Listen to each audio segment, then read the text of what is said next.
बिस्मिल्लाहिर्रहमानिर्रहीम। अस्सलाम वालेकुम दोस्तों, Amir Khan and you're watching Rahbar academy. दोस्तों आज की इस वीडियो में हम बात करने वाले हैं वर्डप्रेस मेन्यू के बारे में। How to add menus in WordPress, किस तरह से वर्डप्रेस में मेन्यू इस्तेमाल किए जाते हैं, मेन्यू क्या होते हैं, इस पे कंप्लीट में वीडियो बना चुका हूं। अभी हम अपने प्रोजेक्ट के हिसाब से मेन्यू ऐड करेंगे। यहाँ पे जाके देखें सैंपल लिखा हुआ है और ये हमारा एक मेन्यू है। यहाँ पे हम अपने मेन्यू ऐड करेंगे अपनी मर्जी से। वो कौन कौन से मेन्यू है, डैशबोर्ड में जाऊंगा और यहाँ पे जाके मैं अपीयरेंस में जाने के बाद मेन्यूज पे क्लिक करता हूँ। यहाँ पे हम अपनी मर्जी से मेन्यू ऐड कर सकते हैं। तो चलिए बिना टाइम जाए की वीडियो को स्टार्ट करते हैं। वीडियो स्टार्ट करने से पहले अगर आपने अभी तक हमारा चैनल सब्सक्राइब नहीं किया तो सब्सक्राइब कर लें और साथ लगे बेल आइकन को भी प्रेस कर दें। अब मेन्यू किस तरह से बनाए जाते हैं वो अपने माइंड में रखना है। सबसे पहले आपके पास ये डिसेबल्ड होगा, कुछ भी शो नहीं हो रहा होगा। मेन्यू नेम पे जाना है और यहाँ पे मैं एक नाम देता हूँ मेन मेन्यू। उसके बाद कैरिएट मेन्यू पे क्लिक करता हूँ। तो मेरे पास एक मेन्यू बन चुका है। मैनेज लोकेशन में जाएं तो वहां पे आपको सारे मेन्यू शो होंगे, कौन कौन से मेन्यू आपने बनाए हुए हैं। देखिए यहाँ से आप अपनी मेन्यूज की सिलेक्शन जो है वो कर सकते हैं। Primary menu, secondary menu, of canvas menu, logged in account menu, footer menu. ये जो ऑप्शन है ये थीम के हिसाब से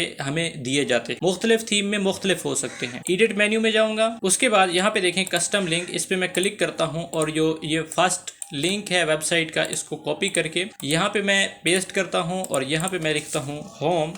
ऐड टू मेन्यू पे क्लिक करता हूं तो मेरे पास एक मेन्यू ऐड हो जाएगा। ये देखें यहाँ पे मेरे पास होम के नाम से मेन्यू ऐड हो चुका है। मैं सेव मेन्यू पे क्लिक करता हूं, हमारा मेन्यू सेव हो चुका है। अब जाके मैं अगर रिफ्रेश करूं तो देखें यहाँ पे मेन्यू आया या नहीं आया। नहीं आएगा। ओके, आपने देखा यहाँ पे कोई मेन्यू शो नहीं हुआ। अब यहाँ पे मेन्यू शो करवाने के लिए दोबारा हम जाएंगे और उसका जो तरीका है वो ये है कि यहाँ पे कहेंगे ऑटो ऐड पेज।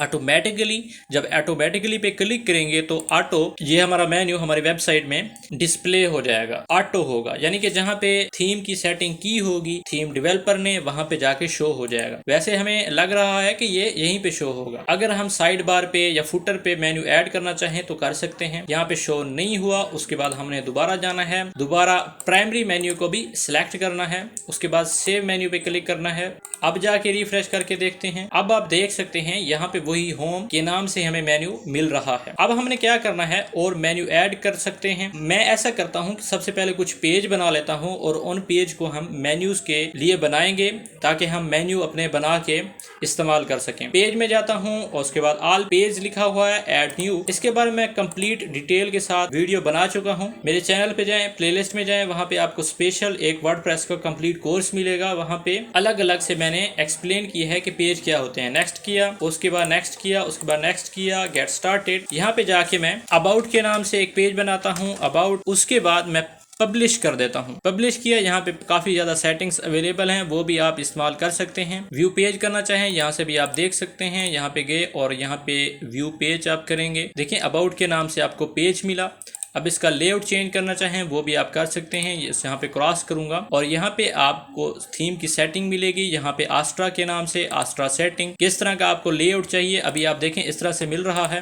अगर आप इसको चेंज करना चाहें तो इस बुक्स टाइप का मिलेगा। उसके बाद अपडेट पे क्लिक करता हूं तो यहाँ पे लेआउट चेंज हो जाएगा। जाके रिफ्रेश किया, अब आप देखें लेआउट चेंज हो गया। दोबारा हम जाके यहाँ पे अगर साथ साइड बार भी हमें चाहिए, यहाँ पे जाके देखेंगे साइड बार किस तरह चाहिए। साइड बार हमें राइट साइड पे चाहिए और अपडेट पे क्लिक किया मैंने। उसके बाद जाके दोबारा रिफ्रेश करूंगा तो यहाँ पे साइड बार भी शो हो जाएगी। ओके हो गया। अब यहाँ पे कोई साइड बार सारे पेजों के साथ ऐड रहेगी। यहाँ पे होम अबाउट के नाम से हमारे पास पेज अवेलेबल हैं। दोबारा जाएंगे यहाँ पे और हम दोबारा जाएंगे पेज मेन्यू में और यहाँ पे आप देख सकते हैं हमने अबाउट के नाम से एक पेज बना लिया है। अब मैं क्या करूंगा, अब मैं एक और पेज ऐड करूंगा। ऐड न्यू पे जाता हूँ, open with new link tab किया मैंने। यहाँ पे मैं जाके लिखूंगा कॉन्टैक्ट। ओके, उसके बाद इसके साथ मुझे बुक्स टाइप चाहिए और इसके साथ मुझे साइड बार भी चाहिए और साइड बार इस तरह की चाहिए। पब्लिश किया मैंने, पब्लिश कर दिया। ओके हो गया। यहाँ से क्रॉस करता हूँ। अगर ये सेटिंग्स आपके पास शो ना हो रही हो तो यहाँ पे आप देखें, इस यहाँ पे जब क्लिक करेंगे तब भी ये सेटिंग शो होगी और ये इस सेटिंग पे क्लिक करेंगे तो ये मामूली जो नॉर्मल वर्डप्रेस की तरफ से सेटिंग दी गई है वो शो होगी। दोबारा मैं यहाँ पे गया और जाके दोबारा जैसे ही ये मेन्यू वाला पेज रिफ्रेश करूंगा तो ये जो पेज का ऑप्शन आ रहा है, यहाँ पे वो पेज दोनों शो हो जाएंगे, उनको हम अपने मेन्यू में ऐड कर लेंगे। रिफ्रेश किया, देखें यहाँ पे ऑटो वही पेज ऐड हो गए हैं। और अगर मैं जाके अपनी वेबसाइट को जाके रिफ्रेश करूँ तो यहाँ पे भी वही ऐड हो चुके होंगे। ओके, तो उम्मीद है यहाँ तक आपका कॉन्सेप्ट क्लियर हो चुका होगा कि मेन्यू किस तरह से वेबसाइट में ऐड किए जाते हैं। नेक्स्ट वीडियो में हम देखेंगे कि किस तरह से हम अपनी मर्जी की थीम इंपोर्ट कर सकते हैं। बने बनाए लेआउट आस्ट्रा की तरफ से दिए गए हैं, वो किस तरह से हम अपनी वेबसाइट में ऐड करेंगे। मिलते हैं न्यू वीडियो में न्यू टॉपिक के साथ, तब तक के लिए अस्सलाम वालेकुम।